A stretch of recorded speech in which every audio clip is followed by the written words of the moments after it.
നിങ്ങൾ ഈ കാറിലൊക്കെ കയറുമ്പോഴൊക്കെ യാത്രയിലൊക്കെ പ്രാർത്ഥിക്കാറുണ്ടോ?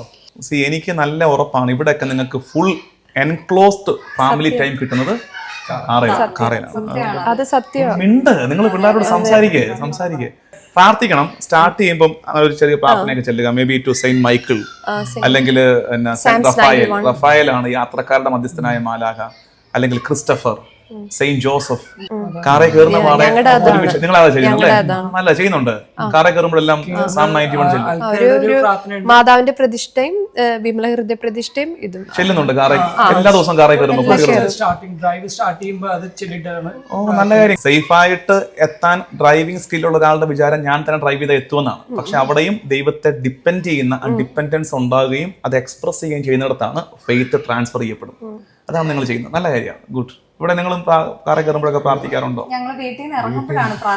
ഇറങ്ങുമ്പോഴാണ് കാറെ കയറുമ്പോഴും ഒന്ന് ജസ്റ്റ് ഒന്ന് കുരിശ് വരയ്ക്കുകയോ സ്റ്റിയറിംഗ് അല്ലെങ്കിൽ ഒരു കുരിശ് വരയ്ക്കുകയോ ഒക്കെ ചെയ്താൽ അതൊരു എക്സ്പ്രഷൻ അല്ലേ?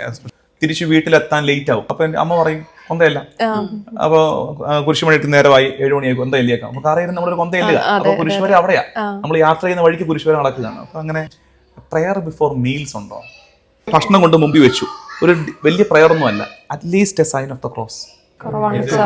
ഒരു സംഭവം പറയാനുണ്ട്.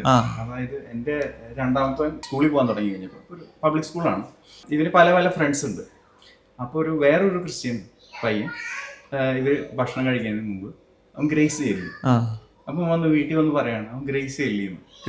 അപ്പൊ ഇവന് ഞങ്ങൾ ഇടയ്ക്കൊക്കെ ഇങ്ങനെ ഇൻട്രൊഡ്യൂസ് ചെയ്യാറുണ്ട്. നമ്മളിങ്ങനെ ഇടയ്ക്ക് ഇതൊക്കെ കേട്ട് ഇൻസ്പയർഡ് ആയി കഴിയുമ്പോൾ നമുക്ക് ഗ്രേസ് ചെയ്യണം, നമ്മൾ ഗ്രേസ് ചെയ്യും. അത് പിന്നെ നമ്മളത് ഡൈ ഡൗൺ ആയിരുന്നു. പക്ഷെ ഇവനത് വന്ന് ആ പയ്യൻ അത് ചെയ്ത് കഴിഞ്ഞപ്പോ ഇവനത് ശരിക്കും കൊണ്ട്.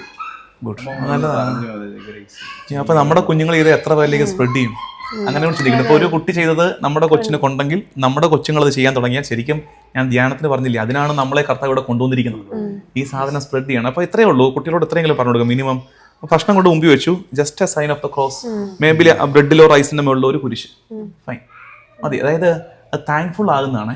ഇപ്പൊ നിങ്ങൾ കുട്ടികളോട് പറഞ്ഞു കൊടുക്കണം, അപ്പായ്ക്കും അമ്മയ്ക്കും എത്ര കാശുണ്ടെങ്കിലും നമ്മുടെ മുമ്പിലേക്ക് ഈ ചോറ് വരില്ല. ഈ ചോറ് വരണമെങ്കിൽ ഒരു കർഷകൻ വിത്തിറക്കണം, ഒരു കർഷകൻ പണിയെടുക്കണം, കൊയ്തെടുക്കണം. എത്ര പേരുടെ കൈകളിലൂടെയാണ് ഈ ഭക്ഷണം നമ്മുടെ കയ്യിൽ എത്തുന്നത്. കയ്യിൽ കാശുണ്ടായാൽ മാത്രം അന്നം കിട്ടില്ല. അതുകൊണ്ട് ഈശോയെ ശ്രദ്ധിച്ചാൽ മതി. ഈശോയുടെ കയ്യിൽ എപ്പോൾ അപ്പം വന്നോ അപ്പോൾ നമ്മൾ പറഞ്ഞ വാഴ്ത്തി. വാഴ്ത്തുക എന്ന് വെച്ചാൽ എന്താ അർത്ഥം? എന്താ വാഴ്ത്തുക? കുരിശ് വരയ്ക്കാൻ നല്ല. കാരണം താങ്ക്സ്, നന്ദി പറയുക എന്നുള്ളതാണ്. അപ്പൊ നന്ദി പറഞ്ഞിട്ടേ ഈശോ അപ്പം മുറിച്ചിട്ടുള്ളൂ. അപ്പൊ നമ്മൾ നന്ദി പറയണം. പ്രയർ ബിഫോർ മീൽസ് നമുക്ക് സിമ്പിൾ ആയിട്ട്, കുഞ്ഞുങ്ങൾ ഒട്ടും സമയം കൺസ്യൂം ചെയ്യുന്നല്ലോ, ഒരു രീതിയാണ്.